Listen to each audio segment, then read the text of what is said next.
morning mga kapapa Jacks, nagbabalik ang inyong lingkod. Heto na naman ang mahiwagang tanong. Brother, may tanong ako. On the spot. Anong tip mo para hindi mapagalitan kapag gusto mong mag-upgrade ng bike? Paano nga ba? Hindi ko pa alam, brother. Hindi ba alam? Hindi ko alam, wala akong idea. Boss Richie. Huwag mong sabihin. Ikaw, brother. Unahin mong i-upgrade yung bike ni Mrs. Yun. Tapos Jojo. Anong tip para hindi mapagalitan pag gusto mong mag-upgrade? Wala pang Itago mo yung package sa ilalim ng cabinet para hindi makita. At chocolate ah.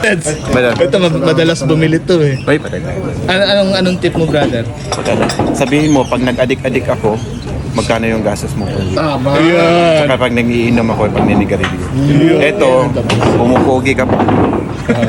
Like, may healthy ka pa. Mas nag-i-improve pa yung sex life. Ako naman daw, bago ako bumili, bilang ko muna siya. Yun. No, bilang ko muna siya ng bag, mga ganoon. Suhulan. Yeah.